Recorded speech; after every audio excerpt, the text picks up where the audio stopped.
Assalamu alaikum wa rahmatullahi wa barakatuh.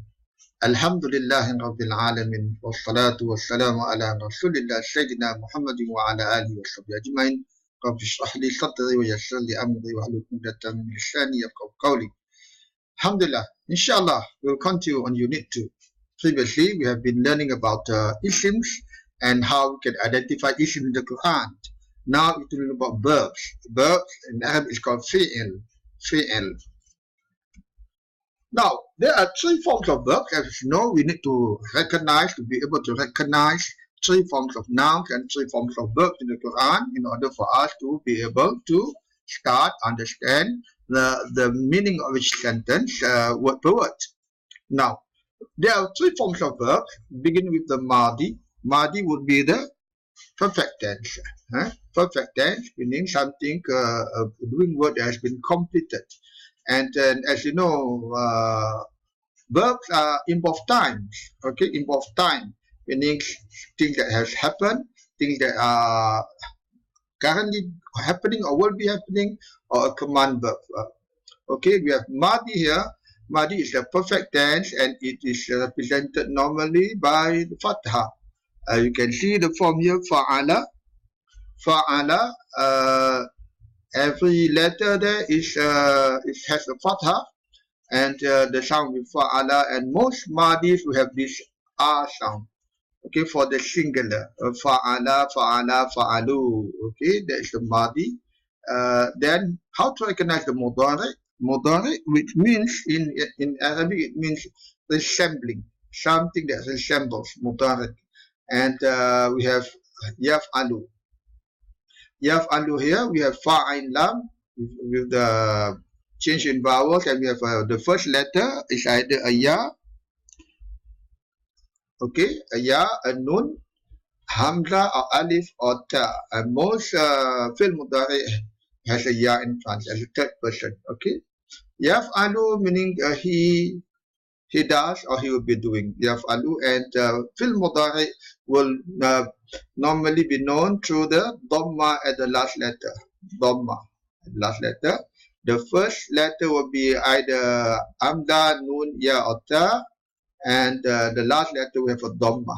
Okay, and it will be quite similar to isim. We'll learn later on why is fi'l mudari resembles isim, because like isim, fi'l mudari also change its vowels in certain conditions. And Madi and Amr are quite fixed. They are called Madi, they don't change. Okay, the third verb will be the Amr. Amr means command verb. Command verb, again, the pattern is if'al. You have the Hamza in front, and Fa'alu with the Sukun on the first letter and the last letter. If'al. So to recognize or to identify Madi, you have a Fatha mostly as the vowels. And for mudari, there's a dhamma for the last letter and sukun. Sukun for the fi'l amr. Right. Now, how verbs change form? We normally will start with the fi'l madi, the perfect tense, the singular male third person, daraba. That's for singular. For dual is daraba, and for plural darabu. Okay, daraba, daraba, darabu. And for mudari, you add another letter in front. In this case, I add a ya, because most verbs for mudari of imperfect tense has a ya in front, referring to the third person. Yaqribu, okay, he strikes, and Yaqribani, two-person, he two-person strikes, and Yaqribuna, they strike, Yaqribuna, okay, singular, dual, plural, okay, for the third person. And for fi'l amr, the command verb, there's only 6 forms because you only speak to the second person when you give a command. So you have idrib, you strike, idriba, you two strike, idribu. Okay, you all strike. Notice that for the plural, the jama, the plural, you always have a waw here. Waw at the second last letter. Waw, waw, and waw. Waw, this is called a plural waw. this what you call the pronoun in the verb. This will be a they, and they, and you. Sorry for the Fe'el. And for the first one, it will be he, or he, you, singular. Right? That's how you differentiate between Fe'el Madi, Mudari, and Amr. Right. Now, let's look at this perfect tense in the form. As you know, the Arabic verb, each verb will have their pronoun inside it, the dominant. Okay? We compare the verb for nun short ra, na short ra. Nun short ra is the basic meaning will be help. The basic meaning will be helped. Okay? And we have this third person, second person, and first person here. Okay, and always try to recall the two end columns and the center. The first, third, and fifth column, because the first column here will be the third person male. Most verbs will be third person male, and because in the Quran, when there's a male pronoun, also refers to female. So, okay, so masculine also means for feminine. Okay, in general. Okay, we have Nasara again, the Fathah sound, Nasara, for he has helped. And we have Nasara, the two persons have helped and they have helped. And second person, male, Nasarta, we have the ta at the back, Nasarta, anta, you, Nasartuma, you two have helped, and Nasartum, you have helped. And the first column here, or the last column here, will be the first person. Nasartu, I have helped. Nasarna, they have helped. So for the second person, you will be always an alif at the end. Nasartuma, Nasarna, Nasara. And again, you can see that for the third person, we have Nasaru, wa means it's plural, third person. Okay, try to recall the first column, the third person male, second person male here, and the first person, right? And when we actually do the practice in the Quran, I will get to remember them more and more, inshallah.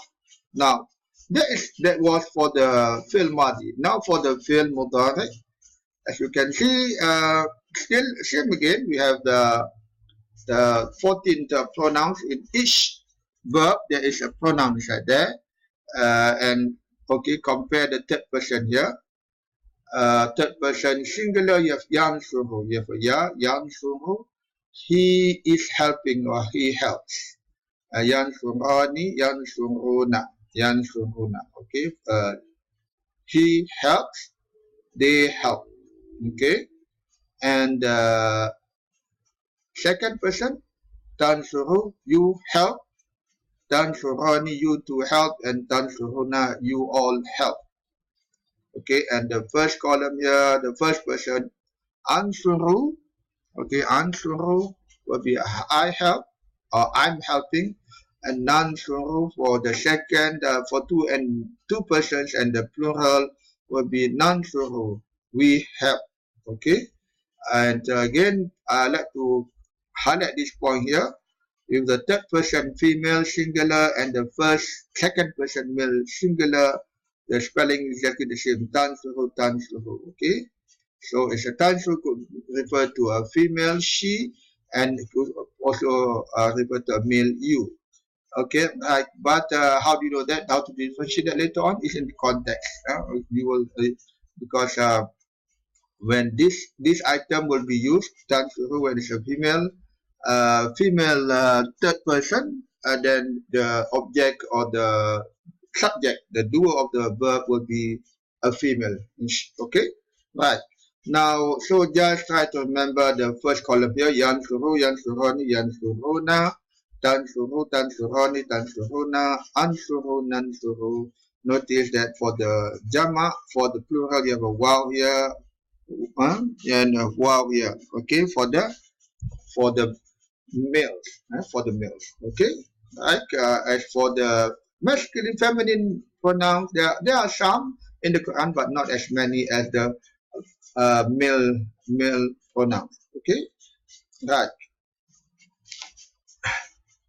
Now, how do you differentiate between the Madi and the Mudari with perfect tense and imperfect tense? Okay, look at the two columns here.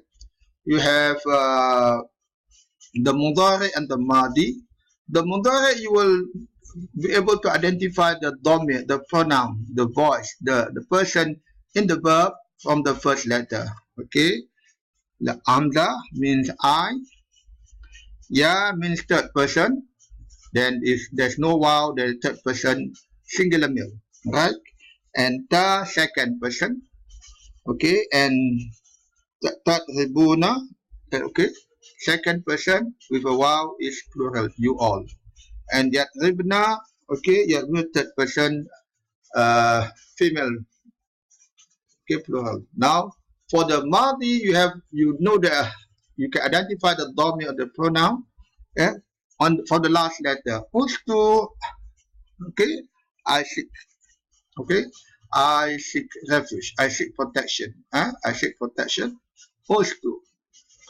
Nasara, the same, you know, there's a third person male, singular, and here Nasarta, anta means second person you, second person male, singular. Darabtum, tum, antum means you, plural male. Okay, and darabna will be the singular third person, no, this will be the plural, sorry, plural female, plural feminine. Okay, so to identify the voice or the domain or the pronoun from the mudari, you look at the first letter, the letters in front, and for Madi, you identify the domain or the pronoun from the last letter. Okay, right. Now, how command verbs here? Command verbs, as you know, if you only command the second person, therefore you only have 6 forms, not 14 as the previous. Okay, right? As for Fe'el Madi, so you have here you have unsur. Unsur will be you help. Unsura, I give you an alif, you to help, and unsuru, you all help. Okay, this for a male, and this for masculine. This is for feminine. Unsuri, unsura, unsurna. Notice that for the dual is the same, right? The same spelling. So most command will be for male, unsuru, right? Command for female, there are some, but not as many as the male form. Right? We continue. And how is Fe'el Amr form? Okay? How is the form first you take from the Fe'el Mudari? Okay? You take from the Fe'el Mudari like this. Yansuru. Yansuru. Then you remove the first letter here. Then you have only known short ra, but you have a sukun on the noon. Therefore, you cannot say it unsung, because the sukun there will you not be able to say it because of the sound. Okay, no sound there. So what you do, you add an enabling hamza here. Add an hamza, then you put a dhamma there unsur. Where the unsur or idrib, okay, you have a hamza there, so the hamza will enable you to sound the word. So unsur will be you help. Okay, in the case of you cannot say it in this form because of there's no vowel form there, so you add an hamza. In the second case, like yakulu, again you remove the first letter, you have kul. So here you can see it, kul, like sabbi hisman, rabbi sabbi. Okay, kul you can say it without having to add an hamza in front. But again, there's always a hazaf here, meaning that the wow is removed to enable easy speech, because for the Arab to say cool, the long vowel will be difficult. So they shorten it to cool. Okay, that's how words change. Okay, how the spelling of words change. It starts with cool to enable speech. It will say cool, removing the wow. So that's how Amr is formed. Right? I will not be doing the exercise here. The exercise you can actually watch it in the exercise practice video from our website. Right? Now we go to the last portion here, which is called the majhul. You have the active and the passive verb. So what I show you before are the mudari and the madi, which are the active verbs, active forms. And there are some that we have the passive forms. Like here in Surah An-Rum, Rulibat in Rum. This is actually passive madi. If the normal madi be rolaba, but passive madi you have ru, the first letter with dhamma and second letter with kasra. And there are not many passive verbs in the Quran. There are some, but not as many as the active verb, definitely. Okay, so to recognize the passive verb should be interpreted or will be translated into Rulibat in Rome. Rome is defeated. Rome is defeated. The Romans are defeated. Right? And like here, Hushira, the same form, Hushira mean together. So, wa Hushira li Sulaiman junuduhu. Okay? The Sulaiman's army were gathered for him. Hushira. Hushira, same case, Dhamma on the first letter and the second letter with a kasra for passive madi. And for an active madi, same case, utiyat and ulkiya. Same. Okay, for this also majhul, passive. Okay, this actually madi, same also madi, and ulkiya, same form. Right? Okay, so inshallah these are the things that you should be able to start to recognize the verb, the fi'l inside the Quran, and after this we'll learn about the harafs, inshallah. Sekian, thank you, assalamualaikum warahmatullahi wabarakatuh.